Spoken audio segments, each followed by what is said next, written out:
You know, what do you think about that, man? And can Chief Keef come back to I still Oblock? talk to him. I still talk to him. I still FaceTime. Got here, DM me back, all type of shit. Everybody want me to talk about it, man. Chief Keef and NBA YoungBoy did a song together, man. And people talking about that he ain't loyal to King Von or Dirk or none of that. Hey, look, bro, I know y'all don't know y'all history, though. What Chief Keef just pulled on his own circle. That's straight up cold-blooded snake energy. The man really linked with NBA YoungBoy. Let that sit for a second. YoungBoy, the same dude locked in tension with King Von's entire side. Von is gone, and Sosa still made that play. And it gets even messier. Oblock voices are whispering about backdooring him, blackballing him from Chicago for good. How did it even unravel like this? See, this one hits different because of who Keef really is. He came up with these same guys. Ate with them. Crashed in the same buildings. Shared the same cold hallways. Now he's dapping up their biggest rival like it's business as usual. This ain't industry drama.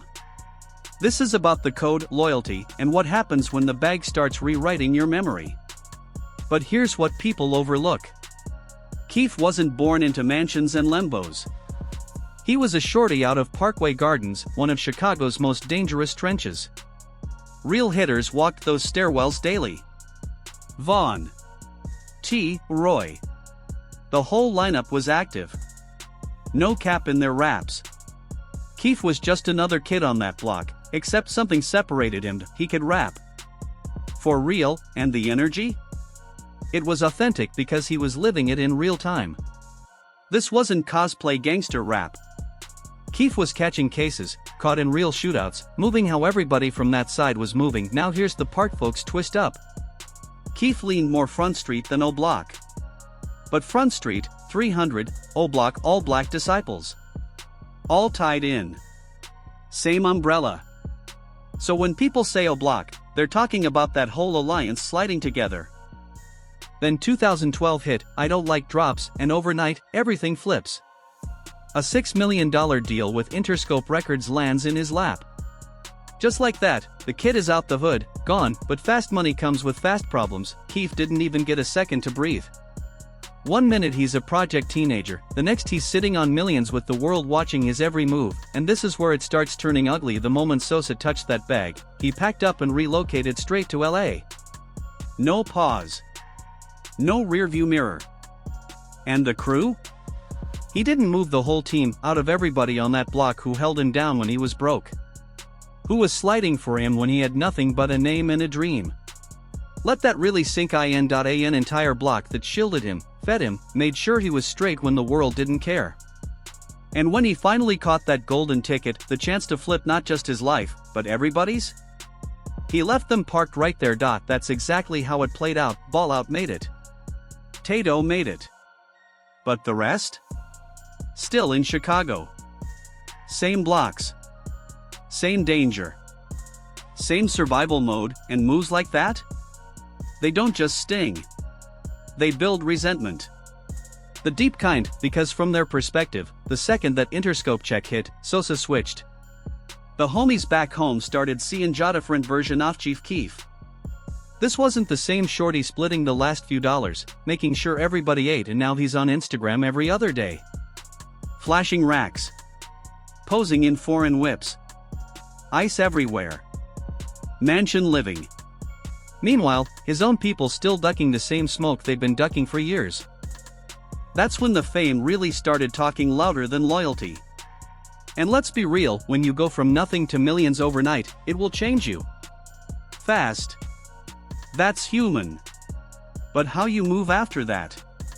That's the real character test. Some blow up and pull the whole team with them. Others blow up and act like the block was just a phase. Sosa chose the second lane. And that choice? That's the foundation of everything boiling over right now. He went from being one of the guys to moving like he was above the guys. And that's when the distance really started showing. He started moving different. Talking different. Carrying himself like he was somehow above the same block that stamped his name. But here's the crazy part, the music never switched up. Still shouting out Oblock. Still repping the set. Still dissing the same ops. So he's keeping that connection alive when it builds the brand, when it sells records, when it runs the numbers up.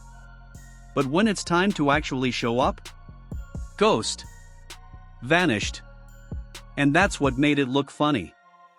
King Von used to speak on that heavy. He'd call out how Chief Keef would be on Instagram flashing straps, talking about sliding, putting in work, but when it came to real life help? Silence. Von labeled it clown behavior. You can't perform toughness online and disappear offline. Now this is where it really escalates. Street politics most outsiders don't even grasp. There was a guy from Oblock named Trey 5.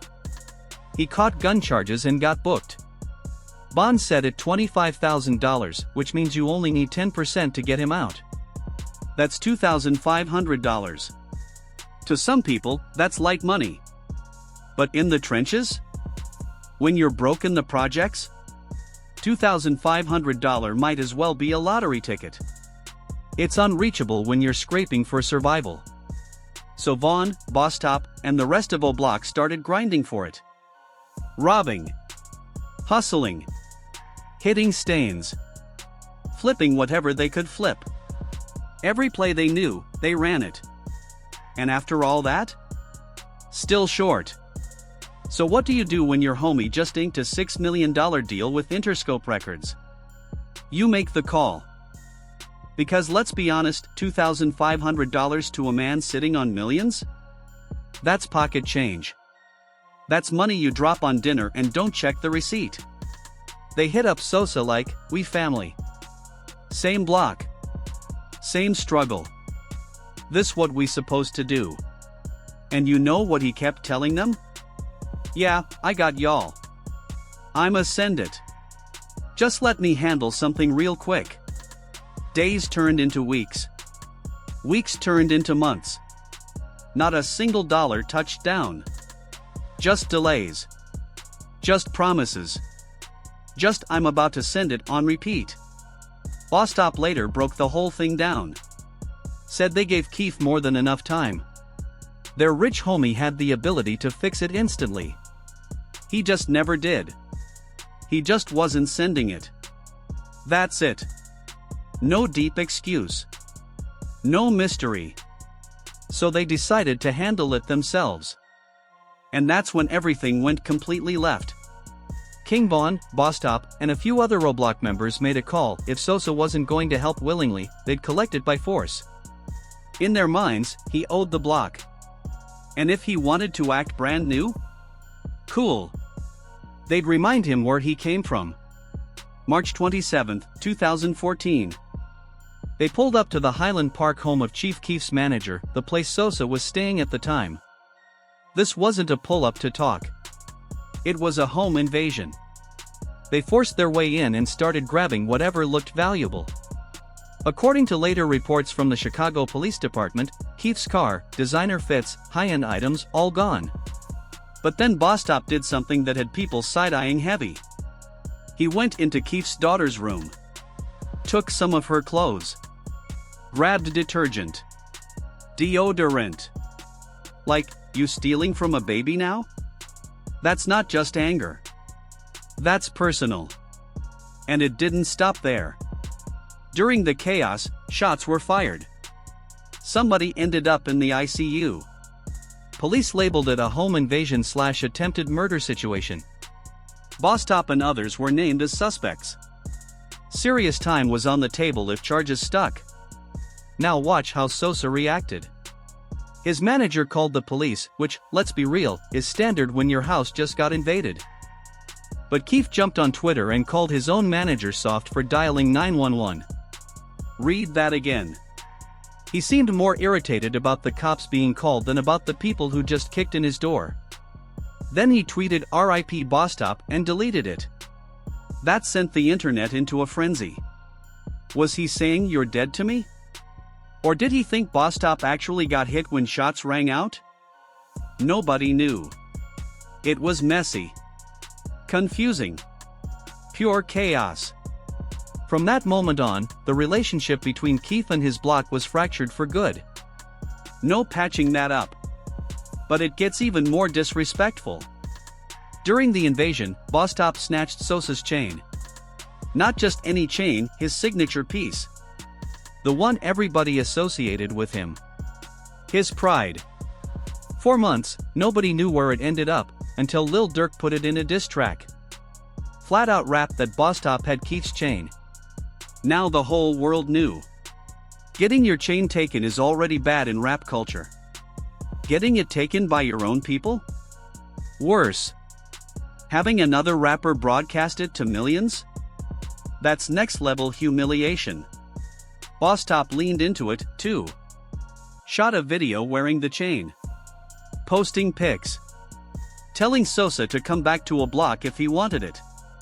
Straight taunting him. Fans started clowning him, calling him Broketop. Then came the diaper bandit jokes once people remembered he swiped baby clothes during the hit. And at that point, this wasn't just street beef anymore. It was public. Permanent. And impossible to walk back. Yeah, the whole thing bruised Bostop's image in rap, but he wasn't losing sleep. In his head, it was justified. Now here's the wild twist in that whole chain saga. That same chain? It ended up getting taken from Bostop by Famous Dex. So the piece went from Chief Keef, to Bostop, to Dex. At that point, people were joking that chain was cursed. Anybody who flexed it eventually lost it. But let's talk about King Von. Von was deep in all of this, and he never bit his tongue about it. He genuinely felt like Keef moved bogus. The Trey 5 situation. The excuses. The aftermath. All of it didn't sit right with him. In Von's world, if you escape the trenches, you extend your hand back. You don't slam the door behind you. He'd point out how Sosa stayed online flashing straps and racks, talking about what he'd do for the block. But when it was time for real action? Silence. Von saw that as fake energy. You can't scream loyalty and refuse to bond out your own homie. Loyalty was Von's brand. Loyalty to Oblock. Loyalty to the guys. Loyalty to the code. So watching Keef sidestep that code? He took it personal. To him, it wasn't just about money, it was about respect. That's what created the hard split. From then on, you were either rocking with Sosa, or you were rocking with the block. And most chose the block. Because in their eyes, Keef violated the rules. Von's stance stayed consistent: Keef is selfish. Only looks out for himself. And when you replay everything, it's tough to completely dismiss that argument. He had the resources. He just didn't move. Now zoom out. This wasn't happening in a vacuum. This was peak Chicago drill. Sets beefing non-stop. Violence spiking. Oblock versus STL. 300 versus 051. Smoke everywhere. And Keef's music? It was like fuel on an open flame. I don't like. Love Sosa. Records that amplified tensions. Diss lines aimed at dead rivals. Every drop raising the temperature. So here's the uncomfortable picture. Keef was capitalizing off the chaos, but he wasn't physically there to absorb the blowback. The guys in Chicago? They were the ones facing retaliation. Getting shot at. Burying friends. Living with the consequences. Meanwhile, Sosa was in LA, secure, collecting checks from music rooted in that same war zone. That's why resentment grew. From their perspective, he was monetizing their trauma without reinvesting in their survival. Now fast forward. November 6, 2020. King Von gets killed in Atlanta. This is where it turns darker. Von was shot by Lul Tim, an associate tied to NBA YoungBoy's circle, outside an Atlanta hookah lounge. And immediately, lines were drawn. Lil Durk, the OTF camp, will block anybody who genuinely loved Von, cut off anything connected to YoungBoy. No features. No links. No acknowledgement. It became an unspoken law. If you claim Vaughn, you don't collaborate with the other side. Period. That's basic street code. When your homie dies at the hands of someone's crew, you don't circle back and make music with them later. You don't dap them up. You don't act neutral. Durk took it especially serious. He shut down any possibility of coexistence. Lil Durk could have easily chased the bag and locked in with NBA YoungBoy. That collab would have printed money. But he chose loyalty over profit. That's what you do when the love is real. But Chief Keef? He wasn't moving like that. By then, he was already distant from Oblock. And after all the tension with King Von, there was no love left there either. In his mind, Von didn't defend him during the robbery drama. Von spoke on his name crazy. So why would he feel obligated to honor anything now? That's how Sosa likely saw it. And then it got even messier. Keef started being seen around Kayla B. Vaughn's own sister. Pictures popping up. Smiles. Social media posts. Energy looking real friendly. You could tell she was feeling him. Now pause. Vaughn's blood sister linking with someone he publicly had issues with? That's a different kind of disrespect. Oblock wasn't rocking with that at all. From their perspective, Kayla was supposed to protect her brother's legacy, not align with somebody Vaughn labeled fake. To them, it looked like betrayal layered on top of betrayal.